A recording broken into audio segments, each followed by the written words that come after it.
Today we're going to play through the demo for Phantom Brave: The Lost Hero, and I'll give some of my first impressions of the game, so hop aboard and let's get started.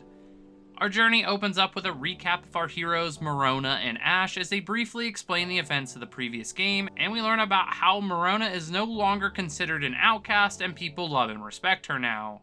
It tells us about Ash being a phantom and that they have been together since Marona was a child. She was bullied for being able to talk to phantoms because it's not a normal thing in society. Our game starts with a prologue following Marona and Ash as they voyage towards new islands and adventures, 6 months after the events of the previous game. While talking among themselves and to some of the crew on board of the ship, they're attacked by ghost ships known as the Shipwreck Fleet. This is when the game shows us the basics of combat. We meet a mysterious figure that claims to be the captain of the fleet, and with some quick thinking and sacrifice, Ash is able to save Marona from these ghost ships and the creatures on board by putting her in a water bubble and tossing her overboard.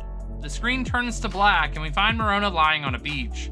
She's not moving or anything until a phantom by the name of Apricot touches her. This leads to meeting a pirate crew that invites her to join them, and then we find out that Apricot is looking for her father, a man that once was the captain of their family pirate crew. Marona and Apricot decide to work together to find Ash and Apricot's father. These events lead into Apricot becoming our first phantom in the game. I won't go much more into story because I don't want to spoil anything for people that want to play the game, but that's the opening to this one. It's a pretty strong start to the game in my opinion. So now that I've explained the opening story section of the game and we're finally able to actually play the game, I'll lead with the fact that I have almost no experience with tactical JRPGs like these. I've played Pokemon Conquest, some of the first Phantom Brave, but that's about it. I don't have too much experience outside of that. That being said, some things that I might find interesting or cool might not be a new thing added to this game type or series, just something that I'm not familiar with. Anyways, the first thing that caught my ear in this game was the voice acting, for better or worse. Most of the voice actors give a good performance and actually seem like they want to be that character and make the most out of the opportunity. But Ash, at the beginning of this game, seems like he recorded his lines once and was just reading the script. There is zero emotion in that character, and maybe that's something with the actual character, but at one point he has to save Marona, his best friend, the person he's known the longest, and we get like a simple from him. Like, he doesn't care. Could you at least attempt to care about her? I don't know. That's the main complaint about the voice acting though, because a lot of the other characters are pretty good. If they're meant to be whiny, they come off that way. I think it works, and I get that this isn't some massive game with a huge budget, but if someone doesn't care about the work, give it to someone that's trying to make a name for themselves. That's all I really have to say about it. I can't, Marona. It's my duty to protect you. Ash, why? Sorry, I can't be more gentle. You have to escape. I touched base on the story at the beginning of this game, and I won't dive into the story too much because I don't want to spoil anything for anyone that might be considered playing this one. But overall, I think the story is pretty solid. It's nothing that hasn't already been done, but having to find an old friend interconnected with rebuilding a famous pirate crew is a neat little twist. The demo only goes through chapter 2, so maybe the story gets more intense later on, but for my initial thoughts, this was good so far. Also, not much of a story spoiler, but the idea of building a pirate's crew is so fun, and recently a lot of game series have been dabbling in that idea. Yakuza, Ys, and now Phantom Brave. And I'm sure there's a lot more that I'm just not aware of. Maybe they're trying to catch on to the hype of One Piece. I don't have anything else to say about the story without spoiling things, so I'll leave it at that. Next, I want to talk about the graphics for this game. They're beautiful. The bright color palette brings the world alive, making it feel like we're in a tropical section of the world. Every item feels unique in design, even if it ends up only being a color swap. I've always been a sucker for games that has our character talk to each other in a 2D setting, instead of having them talk while in the 3D part of the world.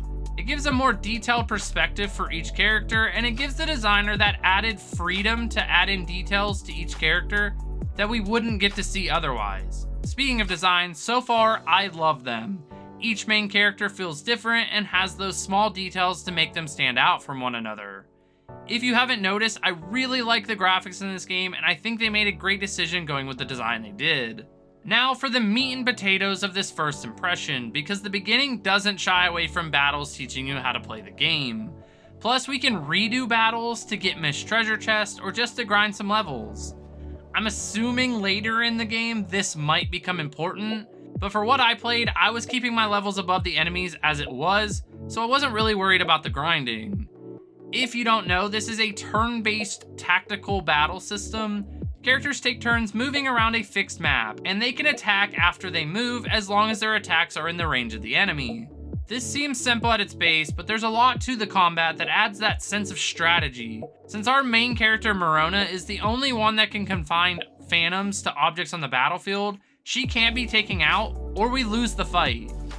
When confining a phantom to an item on the battlefield, that item will give the character buffs based on what it is. So something like a rock could give the phantom more defense. These vary between each item, and each map has different items that we can attach them to. Once a phantom is confined, they can only stay alive on the battlefield for a specific amount of turns, and I believe this increases as they level up, but it seems that the default amount of time is 3 turns. So sometimes it's smart to slowly confine your team, and other times it makes sense to summon everyone at once and take the enemies out as quick as possible. Marona has the ability to make a phantom gain an additional turn, but we can only use that ability once per turn, and we can only attach it to one phantom at a time. We can also use her other ability to speed up a phantom. This means that their turn comes earlier in the rotation. On the side of the screen, it will show the order in which everyone is attacking, and this could come in handy in a pinch. Once Marona's affection and friendship grows with the phantoms, they're able to confine together, and we can get some special abilities for a few turns doing this. I only had enough affection with Apricot, so I only tried this out once, but it was kind of neat. When performing an attack, we have a mana bar, or mana, and each skill takes from that mana bar like in standard games, but if we run out of mana for a character, then they basically become useless unless they can attack with the weapon that they're holding. Speaking of that, every phantom can be equipped a weapon before entering a battle, and based on that item, they can change their stats, so grinding for better equipment or saving money to purchase them in the shop is vital to having the strongest team. That sums up the basics of combat, and it could get more complicated in the future, but that's all the further that I got into it. Overall, I think it's fun, and I like that it takes some thinking instead of mindlessly just spamming attacks. Between battles, we stay on Skull Rock Island, and this acts as the hub for the game. We can retry missions from here, shop, create new phantoms, level up, gain new skills and passive abilities, along with a bunch of stuff that I haven't even unlocked yet. I think the only one to really talk about is creating phantoms, because the other ones are what they sound like. When creating a phantom, we can pick a base class for them, and depending on that class, it can sometimes unlock new buildings for the island, such as the shop or the ability to send out units to find materials on different islands. We can also change their color palette, pick their name, or use a randomized name, which my favorite was the mage that was randomly named Hand Grenade Lou. We can pick what resistances they have, but we have to keep the percentage at 0, so we might have to go in the negative if we want a lot in fire, ice, or grass. It's a weird thing to deal with, but I understand it. We also get 3 stat points just for creating them that we can add into stuff like HP, strength, magic, speed, your typical stats.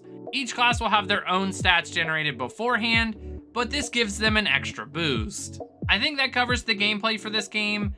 There was a lot to learn early in the game, but I think I've hit the point where most things that are unlocked will just get expanded on. This is the part of the game that I ended up really liking. The gameplay is so seamless and battles tend to go fast unless you get caught in a situation like I did. One of the missions, I ended up having no more phantoms, and Marona didn't do enough damage to deal with the boss regaining 50 health every single turn. So it was like an endless battle until I found a random weapon on the ground that increased my attack enough so that I could finally kill him. I also had to partner this with being cheesy and knocking the boss off the map so that he would lose health. I seriously did this for like 15 minutes. That being said, this was what convinced me to purchase this game, the gameplay. It's been such a blast. In conclusion, after 4 hours of playing the game, my first impressions are that the gameplay is a ton of fun, the story is pretty good so far, and the voice acting is much better than I expected. besides a few characters that seemed like they didn't want to do it. I love the way the game looks, and I had a blast playing through the first 2 chapters of the game, which is a large demo for them to put out. It worked though, and I did end up purchasing this one. I always feel like games should have demos because without the demo, I don't think I would have even played this game. But I'm actually really happy I did. So based on that, I would recommend checking this one out, even if you just download the demo like I did. I'd love to hear what you think about this game, so if you've had a chance to play it, let me know down in the comments. If you like JRPG content, consider subscribing to the channel, like this video, and as always, I'll see you in the next one.